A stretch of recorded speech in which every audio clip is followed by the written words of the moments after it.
नमस्कार साथियों, आशा करता हूँ आप सब बहुत अच्छे होंगे। मेरा नाम है सत्यम पांडे। एसएसटी गुरुकुल पर आपका स्वागत है। तो जैसा कि हम लोग संसाधन वाला चैप्टर कर रहे थे, तो उसमें उसी कड़ी को हम आगे बढ़ाते हुए आज हम इस चैप्टर की जान कह लें अगर इसे, तो कोई हर्ज नहीं है इसमें, क्योंकि जो चैप्टर है इसमें मृदा, ये परीक्षा के दृष्टिकोण से बहुत इम्पोर्टेंट है। तो हम मृदा को आज अच्छे से पढ़ेंगे, ठीक है। तो आज का हमारा टॉपिक होगा मृदा। मृदा को हम बहुत अच्छे तरीके से आज पढ़ने वाले हैं। मृदा, तो हम बात कर रहे हैं मृदा की। तो सबसे पहले हमको जानना है कि ये मृदा होती क्या है, कि मृदा है क्या। जब तक हम मृदा को नहीं जानेंगे तब तक हम कैसे जान पाएंगे कि हमको पढ़ना क्या है। पढ़ेंगे तभी जब हम उसके बारे में जानेंगे। तो सबसे पहले हम समझते हैं मृदा क्या है। मृदा, अगर हम ध्यान दें, जो हमारी पृथ्वी है, पृथ्वी की ऊपरी सतह, ठीक है। मान लो ये हमारी पृथ्वी है और इस पृथ्वी की जो ऊपरी सतह है ना, ये पृथ्वी है, इसके ऊपर ये मिट्टी की सतह अगर हम मान लें, अंदर ये ऐसे पृथ्वी जा रही, तो ये ऊपरी सतह जो है यही हमारी है, यही मृदा कहलाती है। तो हमको इसको बारे में पढ़ना है। अब मृदा, इसी पे जितने भी पेड़ पौधे विकसित हो रहे हैं उनके लिए जो उनका भोजन या कह लीजिए कि खनिज पदार्थ हैं, वो सभी इसी पे पाए जाते हैं, मृदा पे। अब हम इसको संसाधन के दृष्टिकोण से पढ़ रहे हैं, तो हम जानेंगे कि संसाधन में कौन सा प्रकार है ठीक। तो संसाधन में ये एक नवीकरणीय योग संसाधन है, नवीकरणीय संसाधन है। अब नवीकरणीय है मतलब ये बनाया जा सकता है, मतलब ये नया हो सकता है। नया हो सकता है इसका मतलब ये नहीं कि हम जब चाहे मृदा को खराब करें बनाएं। इसके बीच का जो प्रोसेस है ना, वो बहुत लंबा प्रोसेस है। लंबा प्रोसेस से मतलब है कि 1 सेंटीमीटर की जो मृदा बनती है, इसको बनने में लगभग 100 वर्षों का समय लग जाता है। कितने वर्षों का? 100 वर्षों का। अब सोच के देखिए कि 1 सेंटीमीटर, ज़्यादा से ज़्यादा इतनी लंबाई को बनने में 100 वर्षों का समय लगता है मृदा को, ठीक है। तो इतनी जल्दी नहीं कि ये बन गई, जब चाहो तब बना लिया हमने, नहीं, ऐसा नहीं है। इसको बनने में 100 वर्षों का समय लगता है 1 सेंटीमीटर मृदा निर्माण करने में। अब चलिए, अब देखो, एक इसमें एक टर्म हम देख लेते हैं कि जो मृदा है हमारी, तो मृदा का अगर अध्ययन कोई कर रहा है तो मृदा के अध्ययन को क्या कहा जाता है, ये ध्यान दे लीजिए। तो मृदा के अध्ययन को पेडोलॉजी कहा जाता है। क्या कहा जाता है? पेडोलॉजी। मृदा के अध्ययन को क्या कहा जाता है? पेडोलॉजी कहा जाता है, ठीक। यहां तक क्लियर। अब चलिए, अब जब हम देखते हैं तो ये मृदा का निर्माण कैसे होता है। अभी हम मृदा की सिर्फ बात कर रहे हैं, उसके प्रकारों पे नहीं गए हैं। तो मृदा का निर्माण कैसे होता है, तो मृदा का जो निर्माण होता है वो निर्माण देखिए कैसे होता है। अक्सर आप देखे होंगे मृदा का जो निर्माण होता है, जो चट्टानें होती हैं, क्योंकि हमारे संपूर्ण हम भारत की बात कर रहे हैं। भारत में जो हमारे चट्टानें हैं, अलग अलग आग्नेय, अवसादी, कायांतरित, अनेक प्रकार की चट्टानें हैं, आप जानते होंगे, ठीक है। अब ये चट्टानें जो होती हैं, चट्टानें टूटती हैं। क्या होती हैं? चट्टानें टूटती हैं। अब जब चट्टानें टूटती हैं तो इनसे क्या होता है, इनसे ही हमारी मृदा का निर्माण हो जाता है, ठीक। कैसे होता है? चट्टानों के टूटने से निर्माण इनका, चट्टानों के टूटने से, अच्छा आप लिखिए अपक्षय से। कैसे? चट्टानों के अपक्षय से। अपक्षय का मतलब होता है टूटना, टूट कर उसी स्थान पर गिर जाना, ये क्या कहलाता है? अपक्षय। अपक्षय और अपर्दन दो प्रक्रियाएं अलग अलग हैं, एक नहीं है। नहीं, आपको ये चट्टानों के अपर्दन से, अपर्दन की प्रक्रिया और अपक्षय की प्रक्रिया दोनों अलग अलग टर्म हैं। अपर्दन में क्या होता है? अपर्दन में जो चट्टानें या मिट्टी कुछ भी कह लीजिए, वो जब टूटती है तो टूट के वो एक स्थान से दूसरे स्थान चली जाती है, ठीक, अपर्दन में। लेकिन अपक्षय में क्या होता है? अपक्षय में वही जो भी चट्टानें टूटती हैं वो उसी स्थान पे रह जाती हैं, तो वो अपक्षय है और वो अपर्दन है। ये कॉन्सेप्ट दोनों क्लियर रखिएगा कि अपक्षय क्या है और अपर्दन क्या है। दोनों अलग अलग टर्म हैं, अलग अलग तरीके से प्रयोग में आते हैं। अब चलिए, अब हम जब आगे बढ़ेंगे तो आगे हम देखते हैं, कुछ और चीज़ जान लेते हैं कि ये जो मृदाएं हैं, मृदा को प्रभावित करने वाले कारक, क्योंकि मृदा बन रही है तो मृदा किस स्थान की कैसी रहेगी ये भी हम जान लेते हैं साथ साथ। तो मृदा कैसी रहेगी इसको समझने के लिए हम अगर हम देखें जलवायु, ठीक, कारक में अगर देखें मृदा को प्रभावित करने वाले कारक, तो मृदा को प्रभावित करने वाले कारक में सबसे पहला आता है जलवायु। जलवायु मतलब कि जहाँ की जलवायु जिस तरीके की रहेगी उसी तरीके की वहाँ की मृदा डेवलप होगी। ठीक, इसको समझिए। साथ ही साथ दूसरा अगर हम कहें वनस्पति, वनस्पति का तात्पर्य है कि अगर हम देखें कि जहाँ पर वनस्पतियाँ ज़्यादा होंगी, ठीक, क्या होंगी, वनस्पतियाँ ज़्यादा, अगर वनस्पतियाँ ज़्यादा हैं तो उसमें ह्यूमस की मात्रा ज़्यादा होगी।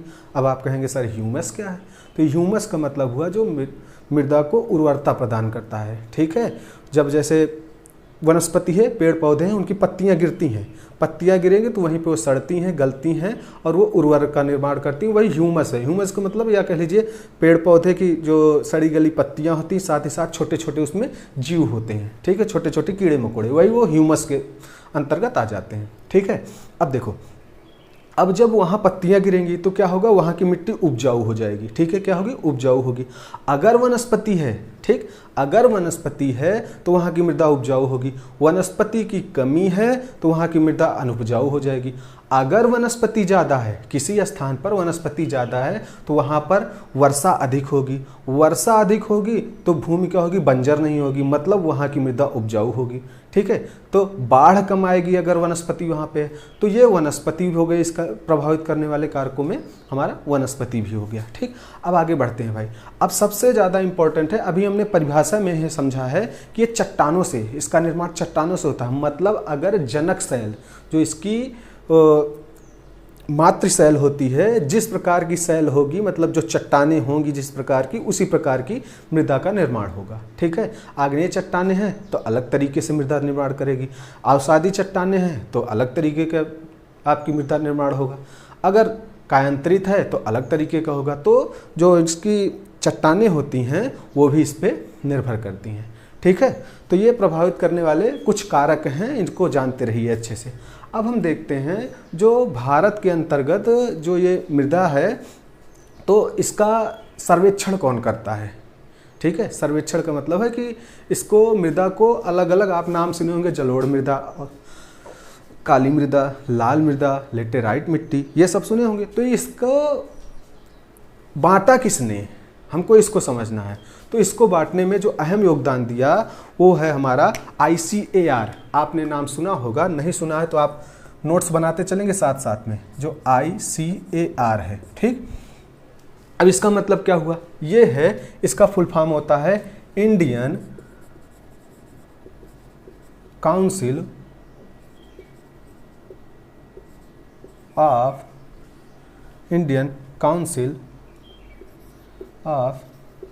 एग्रीकल्चर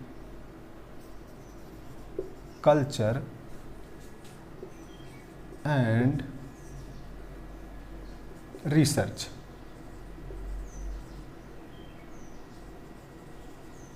ठीक, क्या होता है, Indian council of agriculture and research. अगर हम इसी को हिंदी में समझें तो इसको कहा जाता है भारतीय कृषि अनुसंधान परिषद।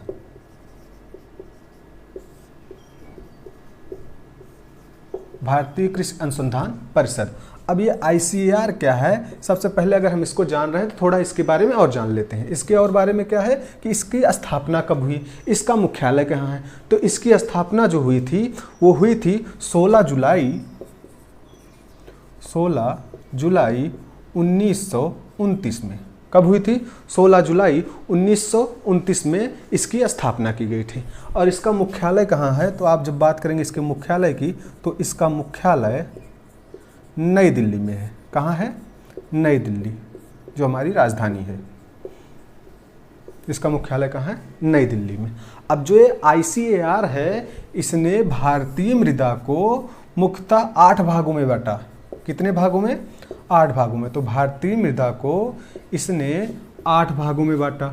अब यही जो 8 भाग हैं इनको हमको पढ़ना है। इसमें से जो इम्पोर्टेंट है हमारे, उनको हमको पढ़ना है कि ये 8 प्रकार कौन कौन से हैं, या 8 भाग ये कौन कौन से हैं, हमको इसको जानना है। ठीक है, तो 8 भागों में जैसे नाम आप 8 का लिखना चाहें तो लिखेंगे, बाकी लिखने का मतलब है क्रम से हम पढ़ते हुए चले जाएंगे, सारा एक साथ में कंप्लीट हो जाएगा। ठीक, तो सबसे पहले अब हम पढ़ने वाले हैं भारत की जो जलोढ़ मृदा है इसके बारे में हम पढ़ेंगे। पहले इसको हम रफ कर लेते हैं, उसके बाद आगे हम बढ़ते हैं। ठीक है, तो हम पढ़ेंगे अब जलोढ़ मृदा के बारे में।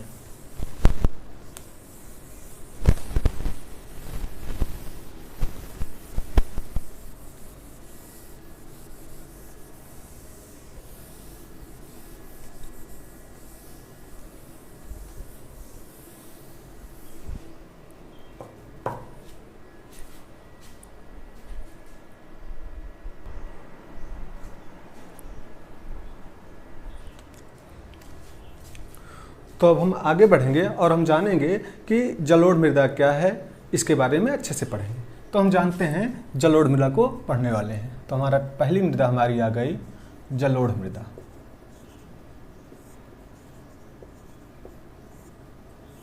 ठीक, अब देखो, अब जलोढ़ मृदा के बारे में जानना है तो इसका निर्माण कैसे हुआ, ये कहाँ कहाँ पर पाई जाती हैं और क्या कहते हैं इसमें कौन सी फसल उगाई जाती है, इसकी कुछ विशेषताएं क्या हैं, इनको हमको जानना है। ठीक, तो हम सबसे पहले जानेंगे कि ये जो जलोढ़ मृदा है हमारी, ये भारत की अगर बात करें तो भारत में ये मृदा सर्वाधिक मात्रा में पाई जाती है, सर्वाधिक क्षेत्र में पाई जाती है।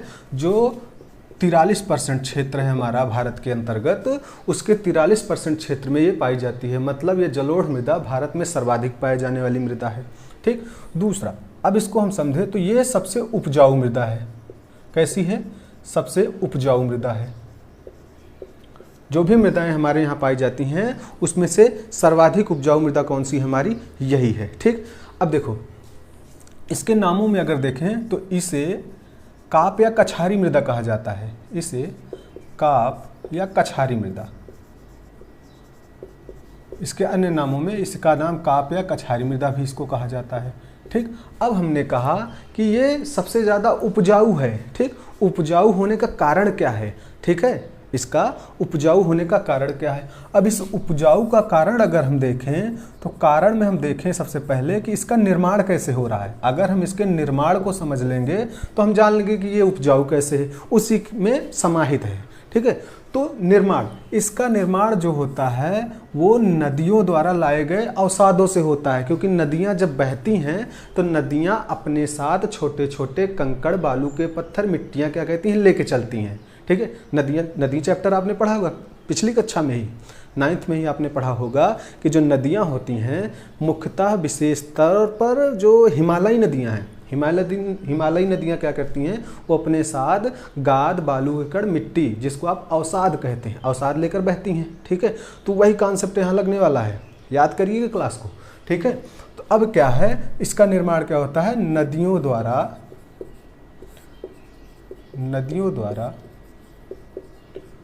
लाए गए अवसाद से। ठीक, इसका निर्माण कैसे होता है? नदियों द्वारा लाए गए अवसाद से। अब जब नदियां बह रही हैं, नदियां अपने साथ छोटे छोटे कंकड़ ला रही हैं। जब छोटे छोटे कंकड़ ला रही हैं, साथ ही साथ उसमें क्या, अब समझिए जैसे हिमालय से नदी बह रही है, ऊपरी सिरे से नदी बही। अब अपने साथ हिमालय क्या है, हिमालय से जो अनेक प्रकार की जड़ी बूटियाँ, औषधियाँ हिमालय पे पाई जा रही हैं। साथ ही साथ वहाँ की जो मृदा है उसमें उर्वरता ज़्यादा है। क्यों? ह्यूमस की मात्रा ज़्यादा है, वहाँ पे पेड़ पौधे ज़्यादा हैं। वो जब बहती है तो वहाँ की मिट्टियों को काटती है। अब जब मिट्टियों को काटेगी तो अपने साथ क्या होगी, उस मिट्टी को लेके बहेगी। अब जब मिट्टी को बहेगी लेके तो उसके अंतर्गत वहाँ के छोटे छोटे कण जो आपके बालू हैं वो साथ में आएंगे। अब साथ में आएंगे तो जो उसकी उर्वरता है वो भी तो साथ में आएगी। अब जब उर्वरता साथ में आएगी तो उसका उपजाऊपन जाहिर सी बात है बढ़ जाएगा। ठीक है, तो इसका निर्माण नदियों द्वारा लाए गए अवसाद। अब नदियाँ क्या करती हैं, नदियाँ बह रही हैं तो अपने साथ मिट्टी लाएंगी। तो जिस क्षेत्र से ये नदियाँ बह रही हैं, जब से बह रही हैं वो अपने साथ मिट्टियों को ला रही हैं तो ये लाके क्या करती हैं, अब लाके तो सीधे थोड़ी है कि समुद्र में लेके चली जा रही हैं, नहीं, ये क्या कर रही हैं, मैदान का निर्माण कर रही हैं। ठीक है, जब मैदान का निर्माण कर रही हैं नदियाँ तो उसी के अंतर्गत इस नदी का निर्माण, इस मृदा का निर्माण होता है, जलोढ़ मृदा का निर्माण होता है। ठीक है, अब देखिए ये निर्माण आपने पढ़ लिया कि नदियों के द्वारा लाए गए अवसाद से इसका निर्माण होता है।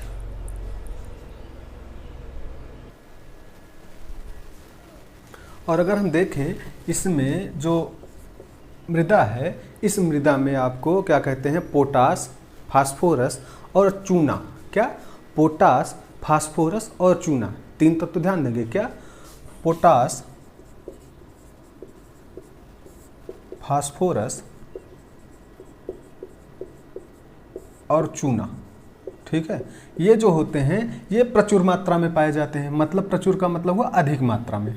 ठीक, प्रचुर मात्रा में विद्यमान होते हैं। अब प्रचुर मात्रा में ऐसा नहीं कि सिर्फ यही 3 पाए जाते हैं, अन्य भी पाए जाते हैं, लेकिन वो कम मात्रा में पाए जाते हैं। साथ ही साथ अगर हम कहें तो इसमें जो आपका नाइट्रोजन होता है, क्या होता है? नाइट्रोजन। ये ध्यान देंगे, इंपॉर्टेंट चीज़ है ये नाइट्रोजन। नाइट्रोजन जो होता है उसमें नाइट्रोजन की कमी पाई जाती है। इसीलिए अगर आप देखें, आप अगर उत्तर प्रदेश, बिहार, इन राज्यों के अगर किसान परिवार से ताल्लुक़ रखते हैं तो आप देखेंगे कि आपके खेतों में यूरिया डाली जाती है। यूरिया बेसिकली है क्या? वो क्या है? अगर आप बोरी को देखेंगे उस यूरिया की, उसमें लिखा होता है नाइट्रोजन की मात्रा 47%, 51%। ये क्या है? आप यूरिया दे रहे हैं खेतों को। ठीक है, यूरिया में क्या है? नाइट्रोजन मिला हुआ है। तो नाइट्रोजन आप दे रहे हैं, नाइट्रोजन इसीलिए दे रहे हैं क्योंकि खेत में आपकी मृदा है उसके अंतर्गत नाइट्रोजन की कमी है। तो नाइट्रोजन की कमी को पूरा करने के लिए आप यूरिया देते हैं। ठीक है, तो जो किसान परिवार से है वो जान रहे हैं इस चीज़ को। ठीक है, तो नाइट्रोजन की कमी होती है और इसमें दी जाती है। अब बात आती है जलोढ़ मृदा। तो जलोढ़ मृदा जो होती है वो 2 प्रकार की होती है। इसको हम क्या करते हैं, 2 भागों में बांट देते हैं। अब ये 2 भाग कौन कौन से हैं, अब इसको समझना है। 2 भाग, पहला भाग है इसको हम कहते हैं, और ये दूसरा। ठीक, पहला और दूसरा। पहला और दूसरे से ये 2 भागों में बटे हुए हैं जिनको कहा जाता है, पहले को खादर जलोढ़ और दूसरा बांगर। खादर और बांगर 2 चीज़ें हैं। ठीक, नाम देखेंगे खादर और बांगर। अब खादर और बांगर क्या है, हमको इसको समझना है। ठीक है, खादर मतलब हुआ जो उपजाऊ है, उपजाऊ जलोढ़क जो है हमारा, या कहिए उपजाऊ जलोढ़क जो है, उपजाऊ है, शुद्ध लिखेंगे, उपजाऊ जलोढ़क है वो खादर के अंतर्गत आता है। और जो कम उपजाऊ वो इसके अंतर्गत आता है। ठीक, किसके? बांगर के। अब खादर और बांगर का निर्माण कैसे हो रहा है हमको ये भी समझना है कि खादर मृदा का निर्माण कैसे हो रहा है और बांगर का। खादर में अगर हम देखें, अब फिर से आइए कि इन नदियों का निर्माण कैसे हो रहा है, इसको हम समझते हैं। इन नदियों के निर्माण का मतलब है, अगर देखें नदियाँ, मान लीजिए ये हमारी नदी है। ठीक, ये हमारी नदी है, ये ऐसे बह रही है इस डायरेक्शन में। ठीक, किस डायरेक्शन में? ऐसे बह रही है, पूर्व दिशा की ओर। अब देखिए, अब क्या है, अब जब ये पूर्व दिशा की ओर बह रही है तो अब ऊपर से आएगी तो क्या कहते हैं, आप बाढ़ के समय में देखेंगे, वर्षा ऋतु में जब वर्षा आती है तो अब कंकड़ पत्थर तो ला ही रही है, तो आपको पता है जब बाढ़ आती है तो ये नदियाँ क्या हैं, अपने इस पूर्व क्षेत्र में यहाँ बह रही थी, इस क्षेत्र में इतने में, लेकिन बाढ़ के साथ क्या हुआ, इन्होंने अपना क्षेत्र विस्तार किया। ठीक है, जब इतने क्षेत्र में बहने लगी, अब जब इतने क्षेत्र में बहेगी तो ये जो अपने साथ बालू के कण लाएंगी छोटे छोटे, वो यहाँ पे फैलेंगे कि नहीं? जाहिर सी बात है, अगर बाढ़ आ रही है, मिट्टी के कण अपना ये क्षेत्र बदल के बड़े क्षेत्रों में बहेगी तो वहाँ से भी तो मिट्टी जाएगी। तो ये जो मिट्टी जाती है, प्रत्येक वर्ष यहाँ पे जो मिट्टी आती है, क्योंकि बाढ़ प्रत्येक वर्ष आ रही है, नदियाँ उफान पे हर साल आती हैं, तो हर साल वो बाढ़ को लेके आती हैं और अपने साथ बालू के कण छोटे छोटे लेके आएंगी। ठीक है, जब अपने साथ लेके आएंगी तो जो ये स्थान बनते हैं, ये वाला स्थान देखिए, दोनों स्थानों पे जो ये वाला स्थान है, यही हमारा कहलाता है खादर। क्या कहलाता है? खादर। तो ये स्थान जो बनते हैं, यहाँ पे जो मिट्टी पाई जाती है वो खादर कहलाती है।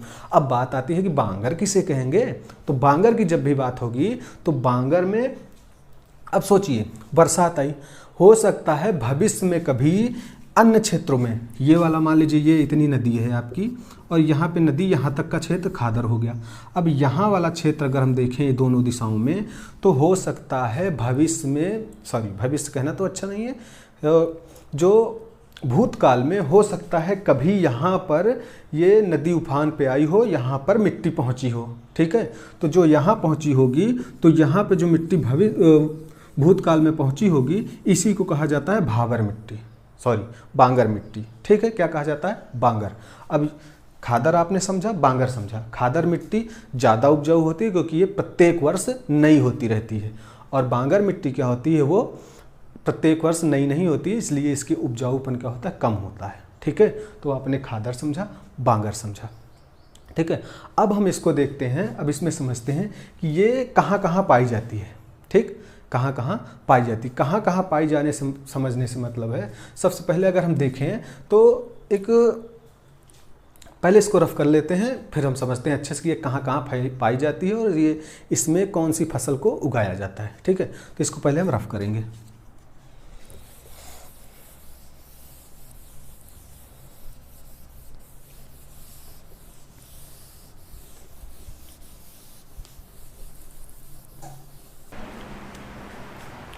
तो अब हम बात करने वाले हैं कि ये किन क्षेत्रों में पाई जाती है, इसका विस्तार कहाँ कहाँ पे, कहाँ कहाँ मतलब किन किन राज्यों में इसका विस्तार है। विस्तार को समझने के लिए सबसे पहले अगर मैप देखें तो हम पहले भारत का मैप देखते हैं। रफली एक मैप बनाते हैं हम लोग।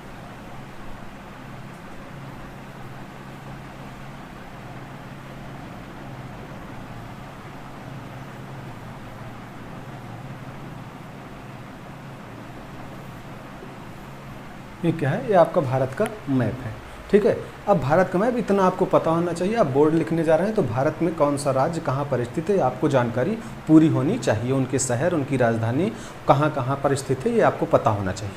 अब देखिए, अब ये है, ये कहाँ कहाँ पाई जाती है, मतलब इसका क्षेत्र क्या है। हम क्षेत्र की बात करेंगे कि ये किन क्षेत्रों में पाई जाती है। अब देखिए, अब इसका निर्माण हो रहा है नदियों द्वारा। ठीक, वो नदियों द्वारा जो अपने साथ अवसाद लेके आती हैं, मतलब कंकड़ पत्थर लेके आती हैं, उन नदियों द्वारा इसका निर्माण हो रहा है। तो ये हमको समझना है। अब देखो, अब अगर हम देखें तो हिमालयी नदियाँ, हिमालय से जो भी नदियाँ निकल रही हैं वो क्या है, चाहे आप गंगा ले लीजिए, यमुना ले लीजिए, ठीक है, आगे ये नदियाँ बह रही हैं, ब्रह्मपुत्र नदी को ले लीजिए आप। ठीक है, साथ ही साथ इस दिशा में आप देखेंगे तो ये जो आपकी सिंधु नदी तंत्र है, जो पूरा तंत्र है, साथ ही साथ कुछ नदियाँ ऐसे बह रही हैं, ये सभी हैं। मतलब जो ये क्षेत्र बन रहा है, ये वाला ऐसे क्षेत्र, ये ध्यान से देखिएगा आप लोग, ये वाला क्षेत्र पूरा का पूरा ये इसके अंतर्गत आता है। ठीक है, साथ ही साथ यहाँ की जो नदियाँ, महानदी और इन नदियों द्वारा, इनकी सहायक नदियाँ हैं, इनके द्वारा बनाया जा रहा है। ठीक है, और कुछ क्षेत्र यहाँ पे हैं जो आपकी ये गुजरात और राजस्थान का क्षेत्र है यहाँ पर। ठीक है, ये देखिए जो हम ये कर रहे हैं, यहाँ का क्षेत्र, ये वाला क्षेत्र पूरा। ठीक है, ये कुछ असम वाला जो ब्रह्मपुत्र नदी आ रही, असम का क्षेत्र। ठीक है, इन ये जो हैं ये हमारी हैं क्षेत्र है। अब क्षेत्र में नाम लिखें सबसे पहले हिमालयी नदियों द्वारा। हिमालयी नदियों में जैसे आपका आ गया यूपी, बिहार, अगर राज्य की बात करें तो बिहार, ठीक है, यूपी बिहार, कुछ गुजरात क्षेत्र, ठीक है, पंजाब, राजस्थान। राजस्थान के कुछ ही क्षेत्रों में ऐसे पट्टीनुमा है, ऐसा नहीं कि पूरे राजस्थान में। नहीं कहेंगे सर जी राजस्थान में तो रेगिस्तान है, कहाँ से मृदा आ गई उपजाऊ वाली, नहीं, ऐसा नहीं। कुछ क्षेत्र ऐसे हैं जो आपके पूर्वी राजस्थान है, वहाँ पे खेती होती है। ठीक है, वहाँ वर्षा भी होती है, खेती भी होती है। ठीक है, तो वहाँ पे कुछ क्षेत्र ऐसे हैं जहाँ पे मिट्टियाँ पाई जा रही हैं। ठीक, अब देखिए, तो बिहार, गुजरात, राजस्थान, पंजाब, ये ऐसे क्षेत्र हैं जहाँ पे ये पाई जा रही हैं। ठीक है, अब देखो यहाँ पे चाहे आप असम ले लीजिए, यहाँ पे आप ये जो डेल्टाई क्षेत्र हैं, मतलब नदियाँ डेल्टा बना रही हैं, तो ऐसी नदियाँ जो डेल्टा बना रही हैं वही नदियाँ जो डेल्टा बनेगा कब, जब उसमें अवसाद होगा। अवसाद नहीं होगा तो डेल्टा का निर्माण नहीं होता है। ठीक है, इसलिए कहा जाता है हिमालयी नदियाँ डेल्टा का निर्माण करती हैं। तो ये जो डेल्टा वाले क्षेत्र हैं वो वहाँ पर भी ये हमारी मिट्टी पाई जाती है, डेल्टाई क्षेत्र। ठीक, अब हमने बात कर ली है कहाँ कहाँ किन किन राज्यों में फैली हुई है। अब जब फैले की बात अगर हम देखेंगे तो इसमें कौन सी खेती की जाती है, कौन सी फसल उगाई जा सकती है, ये हमको देखना है। अब फसल में हम जब बात करेंगे तो फसल में इसमें हम सबसे पहले तो जलोढ़ मृदा जो है, इसमें सारी फसलें होती हैं, ऐसी कोई फसल नहीं है जो ना होती हो। लेकिन अगर हम देखें तो सबसे पहले इसमें लिखेंगे हम गेहूँ, धान, गन्ना एवं दलहनी फसलें, ये बहुत ज़्यादा होती हैं। ठीक, कौन कौन से? गेहूँ, धान, गन्ना एवं दलहनी फसलें। अब कहेंगे सर दलहनी फसलें क्या है, क्योंकि कंफ्यूज होते हैं बच्चे दलहन और तिलहन में कि दलहनी फसलें कौन कौन सी हैं। तिलहनी, दलहनी का मतलब ऐसी फसलें जिनसे दाल बनती है। ठीक है, जैसे अरहर की दाल खाते हैं आप, उड़द की दाल खा रहे हैं आप, मसूर की दाल खा रहे हैं आप। ठीक है, ये सब दालें हैं। ठीक है, मटर की दाल है, तो ये क्या है? ये दलहनी फसलों के अंतर्गत आता है। और अगर हम देखें तिलहनी फसलें, तो ऐसी फसलें जिसमें से हम तेल निकालते हैं। ठीक है, तेल कैसे? आप तिल देखे हैं? तिल होता है। अब ये मैं कहिए सर तिल के लड्डू भी बनते हैं, वो लड्डू बनते हैं, लेकिन तिल से क्या होता है? मेन उत्पाद उसका तेल बनता है। मूंगफली है, मूंगफली भी जो है वो दोनों श्रेणी में है, क्योंकि मूंगफली की दाल भी बनती है और उसका तेल भी बनता है। ठीक है, तो दलहनी एवं तिलहनी दोनों में आती है। ठीक, सरसों, सरसों का तेल बनता है ना, सरसों हो गया आपका, तो ये तिलहनी फसलों के अंतर्गत आते हैं।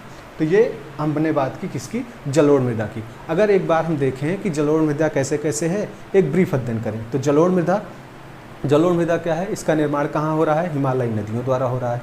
ये सर्वाधिक उपजाऊ मृदा है, भारत के सर्वाधिक क्षेत्र में पाई जा रही है, लगभग 43% क्षेत्र पे। ठीक है, साथ ही साथ इसमें खेती कौन सी हो रही? तो खेती में सभी खेती हो जाती है, लेकिन मुख्य तौर पे इसमें गन्ना, गेहूँ, चना और साथ ही साथ इसके दलहनी फसलें हो जा रही हैं। ठीक है, धान की खेती हो रही है इसके अंतर्गत। ठीक, क्षेत्र कौन कौन सा है? बिहार, यूपी और क्या कहते हैं आपका ये डेल्टाई क्षेत्र जो है, असम हो गया, ये राजस्थान और गुजरात के कुछ क्षेत्रों में, तो यहाँ पे ये मिट्टी पाई जा रही है। ठीक है, और इसके अंतर्गत आपने देखा कि इसमें नाइट्रोजन की कमी होती है। ठीक, पोटास वगैरह की क्या होती है? मात्रा अधिक होती है। ठीक, तो यही होता है। आपसे अगर प्रश्न पूछा जाएगा, बहुविकल्पी में हो सकता है इससे प्रश्न बनेंगे। ठीक है, क्योंकि बहुविकल्पी में इससे प्रश्न बनते हैं, अक्सर पिछली परीक्षाओं में इसमें प्रश्न बने हैं कि जलोढ़ मृदा क्या है, कैसे होता है, ये हम जानेंगे। ठीक है, ये हमने जान लिया है। अब इसके आगे हम थोड़ा सा देख लेते हैं इसमें लाल मृदा के बारे में। किसके बारे में? लाल मृदा को हम देख लेते हैं, समझ लेते हैं। चलिए हम समझते हैं। अगली मृदा हमारी है लाल। कौन सी मृदा है? लाल मृदा।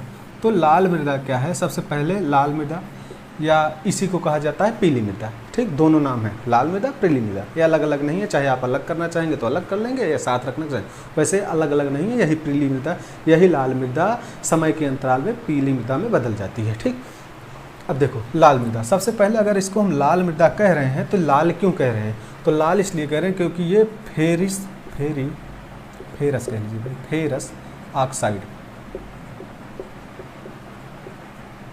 ऑक्साइड की अधिकता के कारण या कहिए फेरस ऑक्साइड के कारण इसका रंग लाल होता है। ठीक, तो किसके कारण? फेरस ऑक्साइड के कारण इसका रंग लाल होता है। और अगर हम देखें, क्या देखेंगे इसके अंतर्गत? और अगर हम देखें कि ये बन क्यों रहा है, ये तो हमने जाना कि ये लाल है, लाल का कारण हमने जाना। अब जानेंगे कि ये लाल मृदा बन कैसे रही है। ठीक है, बनने का मतलब है जो आपकी आग्नेय एवं कायांतरित चट्टानें हैं, या कह लीजिए जो आपके रवेदार चट्टानें हैं।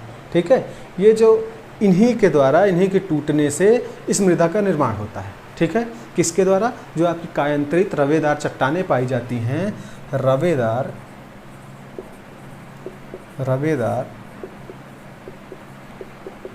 कायांतरित या आग्नेय ही कह लीजिए, आग्नेय चट्टानों से इसका निर्माण होता है टूटने से।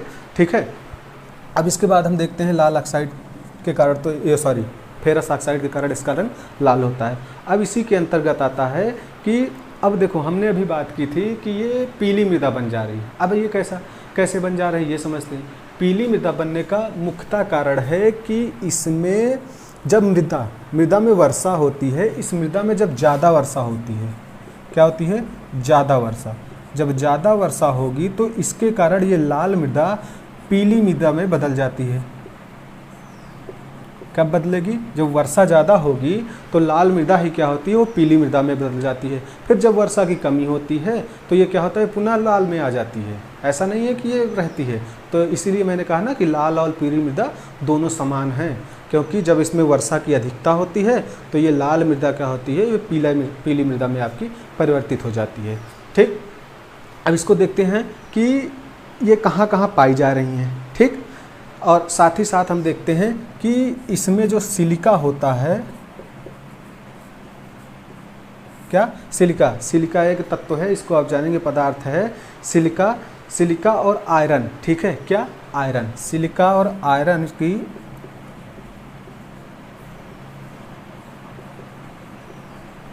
प्रचुरता होती है, ठीक है। मतलब सिलिका और आयरन जो होते हैं इस लाल मृदा में अधिक मात्रा में पाए जाते हैं, ठीक। सिलिका और आयरन, ठीक है। अब ये कहाँ कहाँ पाई जा रही हैं, अब इसको देख लेते हैं, ठीक है। कहाँ कहाँ पाई जा रही हैं, इसका जो क्षेत्र है, हम क्षेत्र के बारे में बात करेंगे। क्षेत्र के बारे में जब बात करें तो इसी मैप में थोड़ा सा देख लिए। क्षेत्र का मतलब ये जो आपका, अब देखो यहाँ थोड़ा मैं इसको मिटा रहा हूँ, ठीक है, इसको हम रफ कर रहे हैं।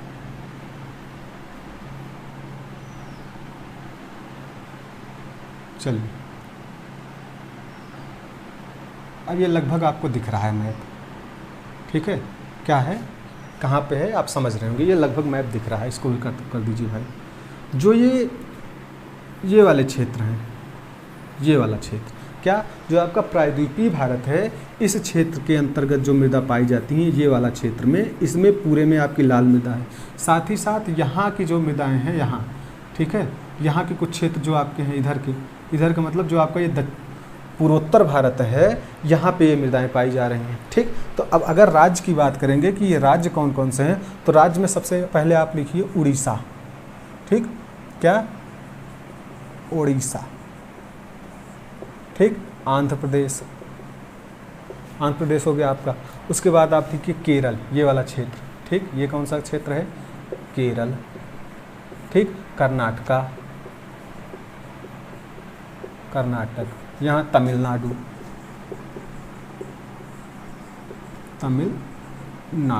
ठीक। तो ये तो यहाँ की बात हो गई।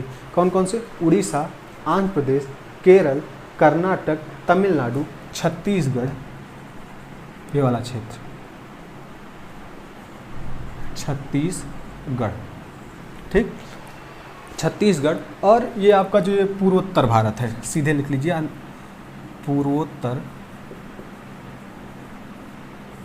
भारत, ठीक। ज़्यादा राज्यों को पूर्वोत्तर भारत मतलब त्रिपुरा, मिजोरम, नागालैंड, ये जो राज्य हैं इनके अंतर्गत यही मिट्टी पाई जा रही है, ठीक। तो इस तरीके से हमने आज के जो सेशन था हमारा, इसमें मृदा को जाना, साथ ही साथ जलोढ़ मृदा के बारे में जाना और लाल मृदा के बारे में। तो लाल मृदा को अगर हम एक बार और दोहराना चाहें तो लाल मृदा क्या है? ये फेरस ऑक्साइड, इसके कारण इसको लाल मृदा कहा जाता है। इसकी क्या होती है? मात्रा अधिक होती है, इसलिए ये लाल मृदा कहलाती है। रवेदार और कायंत्रित आग्नेय चट्टानों के टूटने से इसका निर्माण होता है, आपने जाना, ठीक। ये क्या होता है? जब वर्षा ज़्यादा होती है, वर्षा जब ज़्यादा होगी तो यही लाल मृदा पीली मृदा में बदल जाती है, परिवर्तित हो जाती है, ठीक। साथ ही साथ सिलिका आयरन की इसकी प्रचुर मात्रा पाई जाती है इस मृदा के अंतर्गत, ठीक है। क्षेत्र इसका उड़ीसा, आंध्र प्रदेश, केरल, कर्नाटक, तमिलनाडु, छत्तीसगढ़ और पूर्वोत्तर भारत। पूर्वोत्तर भारत में आपके जो आपके त्रिपुरा, मिजोरम, नागालैंड और मणिपुर ये राज्य हैं, ये इसके अंतर्गत आते हैं, ठीक। तो इस तरीके से आज हमने इतना पढ़ लिया है। तो अब आगे के हम जानेंगे काली मृदा, लेटेराइट मृदा, जो आपकी बालू मृदा या रेतीली मृदा होती है, मरुस्थलीय मृदा, ये सब अगले सेशन में हम पढ़ेंगे, ठीक है। तो आज इतना ही पढ़ते हैं, ठीक है। तो अगर आपको ये सेशन अच्छा लगा हो तो आप वीडियो को क्या करेंगे? लाइक करेंगे, सबसे पहले चैनल को सब्सक्राइब करेंगे और साथ ही साथ अपने दोस्तों के साथ शेयर करेंगे। इतना काम आपका है। बाकी जल्द मुलाकात होगी अगले एपिसोड में, तो तब तक के लिए दीजिए इजाज़त। धन्यवाद।